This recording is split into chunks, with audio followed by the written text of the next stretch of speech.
What is up, guys, and welcome back to another episode of the F1 2016 Career Mode Championship Season 3. This is the Azerbaijan Grand Prix, the European Grand Prix as it's formerly known as, and this is part number 50, half a century into my Career Mode Let's Play of F1 2016. It's absolutely mental. We've got this far in such a short period of time. So, heading into this European Grand Prix, this might potentially be the last race in this team for the Haas F1 team. So, I'll be looking to impress, like I have been for the last few rounds, trying to possibly get that Ferrari seat. But practice 3 results, not too bad. We showed a little bit more promise than what we have in previous seasons at this very weak track. Welcome to qualifying in the Republic of Azerbaijan. The teams are making their last-minute adjustments before the lights go green, and the fight for pole position can get underway. Okay, we know it's going to be a struggle to get out of this session, but give it your best shot. So here we are then for qualifying for the European Grand Prix. It looks like for the first time in a while we're not going to have any rain-affected sessions throughout the entirety of the weekend, so this is really going to be a true reflection of our pace. We're really going to have to play things a little bit differently because in the past this has been a very weak track for myself, and I've learned recently that running with less downforce has actually been very, very helpful for us. So heading into this race, we're making an exact replica of the setup that we used in Canada. So we're using like 5 full wings or something like that. Very, very low downforce in an effort to make us very, very quick in that third sector. So there aren't too many high-speed corners around this track, so I don't imagine that downforce will be entirely needed all too much. So it's definitely going to make things interesting as we head into qualifying 2 now. I only needed 1 lap to get myself out of the first part of qualifying, so that was very, very welcome at this track. I was probably almost a certainty heading into this race, expecting to be knocked out in Q1, but we've already exceeded expectations. But as we come to the end of our first lap in qualifying 2, we'll see just what we can do matching up against the midfield runners, and we get P11 before being demoted to P14 now. So hopefully we can pull a few more tenths out of the bag. My first banker lap wasn't the greatest, to be honest, so I think we can find maybe half a second. We've actually found a second already on this lap, and we're only halfway through it, so I must have made a pretty major mistake on my previous run. But coming into this left-hander, this corner is so awkward. I always feel like I either cut the corner on the inside or I run out wide and hit the wall on the outside or just lose too much time. It's a very, very awkward corner, which I am still yet to get to grips with. So heading into the third sector now, this is where our car is really going to come into its own. Heading like all through the practice sessions, my car was absolutely dominant in this third sector, and you can see why, just with the top speed, 200 and almost 230 miles an hour as we cross the line there to go 8th place in this second part of qualifying 2. And that lap was actually good enough to get us through to the final part of qualifying. So I am actually so happy with that. This has been a really weak track for me in the past, so to actually look very competitive in a car that isn't competitive in itself is just probably a testament to how good this setup is. I don't know why I didn't run low downforce in the first 2 seasons of career mode, but we finally got the formula right, and now it's starting to pay dividends. So heading into qualifying 3, you know, we're only just on the fringes of the top 10, so I don't imagine that we're going to challenge all too much. So what I'm going to do here with the tyre strategy is I'm just going to use the brand new set of tyres, the free set of tyres that you get in qualifying 3, and then with that other brand new set, I'm going to save that for the race in case I need it. So I don't imagine we're going to be finding too many more positions apart from you know, 10th or 9th place or something like that. But going through the castle section, you'll see here at the top of the hill, we actually hit the wall here just like Lewis Hamilton did, and this is realistic damage, simulation damage should I say, and no chipping off of the front wing, no front right tyre was lost, so we got very, very lucky there to get away with that, and it allowed us to continue on. So heading into the end of this lap, it's a 1 minute 40.835, and puts us 9th place. So like I said, I only wanted to do the one run, and that was only further backed up by the fact that we would have had to find 5 tenths to move up another position. So it definitely wasn't worth going out again. we're going to save a brand new set of super soft tyres for the race in case we need them. So hopefully it can come in handy. But yeah, we're in a very, very good position for this race. 9th place is nothing to snarl at, considering we've got a very low downforce setup. We're going to be making a lot of overtakes in the slipstream and then in the DRS. So all we need is a good start, and we could potentially mix it with the leaders in this Grand Prix. Who would have imagined in those pioneering days of motor racing just how far and wide the love of speed and competition would spread? From Brands Hatch to Jerez to Valencia, the European Grand Prix has made its home all across the continent.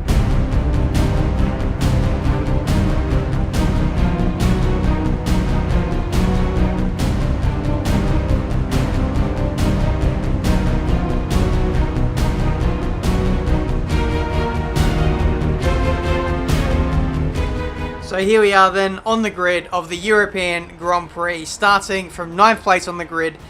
We do have to start on the super soft tyres. It's going to be a one-stop in this one.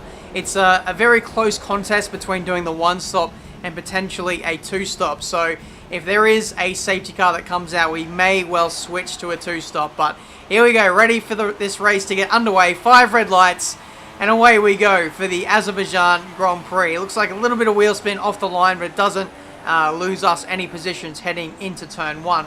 Trying to go around the outside of Kimi Räikkönen, who has opted to start on these soft compound tyres, which definitely hasn't helped his momentum on this first lap. So coming through the first sector now, Räikkönen actually follows through on Rosberg before Rosberg actually got him back there. But now this is where our momentum and speed is going to come into things with our low drag setup.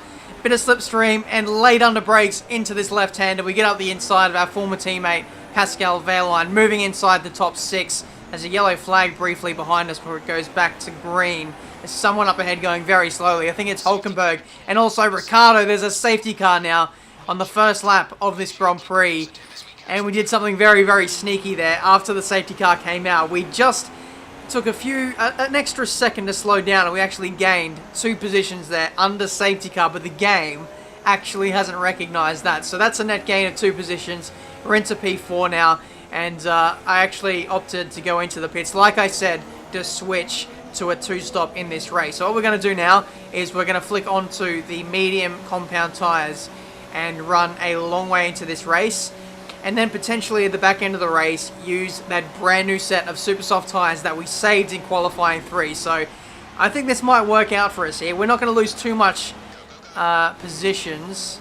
We're only going to be in the midfield, so I think it's going to be 13th place, maybe 14th place, as Jolyon Palmer just emerges in front of us. And I thought maybe it might be worth lunging him under brakes, just in case we might have got that position before the blend line ended there for the pit lane. But this time it didn't work, so it's 14th place. It's a pretty good strategy, to be honest, because the tyre wear of our starting set of tyres were at 18%. And they wouldn't have lasted too much longer there. So we've got a brand new set of tyres on, and we've only lost a few positions relative to where we started in this Grand Prix. So as you can see here, safety car has pulled away, and we're getting ready to restart this race once again. So what we've got to do now is utilise our very strong straight line speed on this straight, and getting a nice restart here is very, very crucial. In the past, I've been very, very bad at gaining momentum right as the green flag comes out, and this time it's been a pretty good restart, getting in front of Palmer before we even get to the start-finish line, and then lunging 2 cars there, including Hülkenberg, who was on the same strategy as I am, and in a quick car. And we also got Felipe Massa as well, heading into turn 2 now. So we're back inside the top 10, pretty much just after the safety car has gone away. So it's been a very, very good gain now. Everyone in front of us hasn't stopped. So essentially we might be the race leader here, as long as we can stay within touching distance of the Red Bulls by the time that they make their stop. So that's the scenario for this European Grand Prix. We've just got to keep moving forward as quickly as we can, just picking off all these positions as everyone is really getting slowed up and battling. The AI are not good when it comes to just racing each other in a big battle pack. That's P8 now, as we get Marcus Ericsson and a very slow Sauber. Somehow my teammate Grosjean is in 4th place. He started well behind me, and somehow he's made an absolute beast of a start alongside me. I wonder if he's running with a low downforce setup as well, because that would explain how he got so much track position in only just 5 laps. But either way, we're going to carry on. Grosjean is doing an absolutely stellar job for us at the moment. He's holding up Vettel, Bottas, and Kvyat as well. So the sooner I can get in front of these guys, hopefully it might be all in one straight. Sometimes that just happens when a pack is bunched up so closely, but we got a bad exit off that left-hander that allowed Marcus Ericsson to have a little go at us. Lewis Hamilton is out of the Grand Prix as well, so I wonder if that's going to cause another safety car. Possible virtual safety car, we'll have to wait and see, but the last lap or two hasn't been great in terms of my race pace. I think the AI are really starting to find a groove now, especially on their super soft tyres. They just have so much more grip than I do. They're 2 compounds softer than what I've got. And here comes Marcus Ericsson once again up the inside. I just managed to hold on to my position, but all this battling has really allowed me to fall off the back of the queue in front. And virtual safety car is out again. I'm not too sure what this was for. Maybe it was a late reaction to Hamilton's retirement. I'm not entirely sure, but now we're back on the green flag racing once again on lap 9. And I managed to sneak an extra second or two after the virtual safety car went away. But it wasn't enough. It still wasn't enough to rejoin onto the back of Bottas. He managed to get a gap once again. So the lack of pace in the medium tyre is really starting to shine through now as Hulkenberg goes up my inside, which only further, compounds the problem that I've got of trying to catch the guys just a few seconds up the road. Both the Red Bulls have made their stops as well. That's Verstappen right behind me on the medium. So, yeah, as you can see here, just the medium tyre is just not good in terms of a race tyre. So I'll be very, very happy to get this tyre off in 5, 6, 7, 8 laps time. And then see what we can do up against the AI, who are going to be on old medium tyres for the back end of the race. So if we can get a safety car, something like that, that'll really help out my day in trying to chase down some of the leaders here. Here goes Verstappen. He's just too fast. His Red Bulls has got too much of a good package to just really keep him behind. And on the track like Baku, where there's just massively long straights, the track is so wide, it's so easy to overtake that it's like so hard to the fact where there's no point fighting really. But we carry on to a few laps later. This is Nico Rosberg up the inside of Ricciardo, and he's out. He has completely KO'd himself in this European Grand Prix. Went up the inside here into the castle section. He hit the inside wall, and then he rebounded onto the side pod of Ricciardo. And I'm really surprised that Ricciardo isn't out of the race either, to be honest, because he made seriously heavy contact on that outside barrier where the Pirelli signage was. But luckily for him, it looks like he's going to carry on, even though there's a massive train of cars just smashing into the back of each other there. I don't know how there isn't a safety car, to be honest, with another incident on the start-finish straight here. This is Daniel Kvyat, who was inside the top 5. He was battling away with Max Verstappen, and he's out. Like, that's just a monumental crash on the start-finish straight there. Kvyat was making a pit stop there. I almost slammed into the side of him. I didn't even know he was there, to be honest. And there is the contact. Verstappen getting involved, well, just, in the way of Kvyat there, on the way into the pit lane.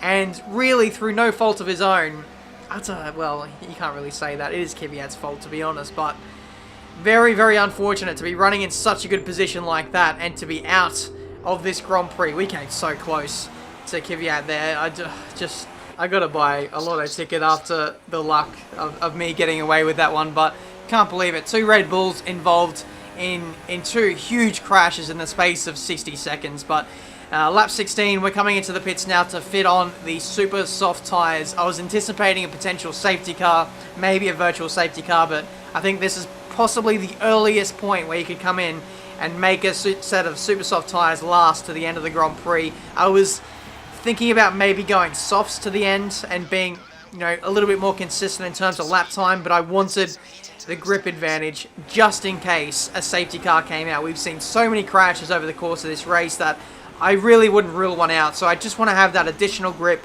up my sleeve in case anything happens, and that way we could really start attacking the guys on the podium, which includes Perez, I think Bottas, and also Verstappen. So we're going to carry on here, lap 20 out of 26, and Vettel is a few seconds behind me. He's got the gap down to 2 to 3 seconds. For the first few laps of my stint, I was, slightly faster than Vettel, but as the stint wore on, Vettel's soft compound tyres were wearing a lot better than what mine were, and he's slowly starting to lower that gap just 10th by 10th every single sector, to the point where it's 2.2 seconds now, and the pressure is really starting to get felt by Sebastian Vettel. Unforced error into turn 1, locked up the tyres and ran wide. Another one into turn 2, and that's just cost us about, half a second at least, maybe even a second. That make that 2 seconds, as that's 3 mistakes in 3 corners. I'm just absolutely Nico Bottleberging it at the moment. It's just ridiculous how we've lost so much time in the last 2 laps. I thought I was,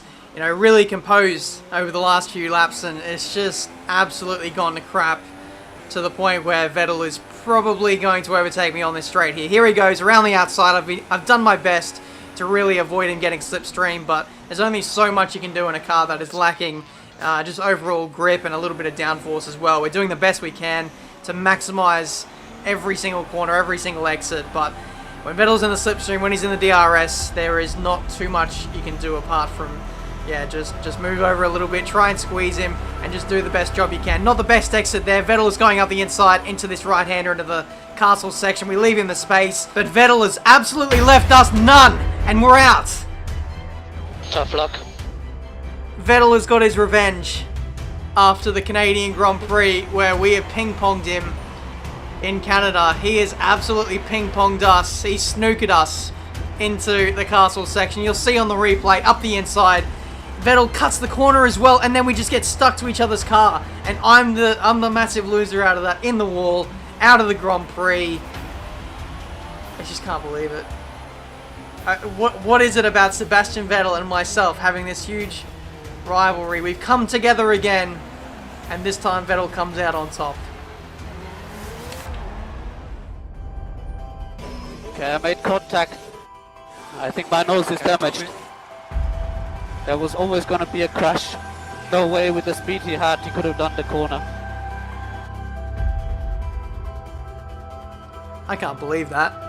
That's the second race in a row now where myself and Sebastian Vettel have come together after being side by side through a corner. Like, we can't race each other anymore. That's the pure fact now. But it's just guttering, to be honest, to crash out on the penultimate lap of a race where I was going to do really well. It's going to get really solid points in 4th place, maybe 5th place at absolute worst. But man, that sucks.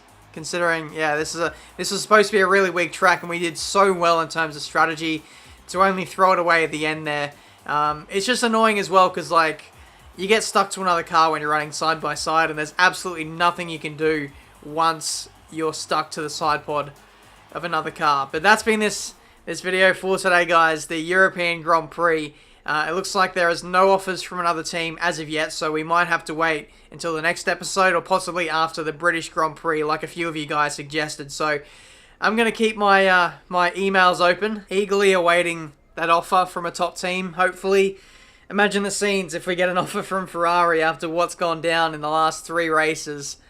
What a finish to the season that would be. But I'm going to end off this video here before I completely turn this into a Rage Kitchen video. Hopefully in the next one we can have a much better time of things and score some more points before we really ramp things up for the second half of the season. Leave a like if you enjoyed this episode, guys. Subscribe to the channel if you're new to see plenty more F1 2016 videos.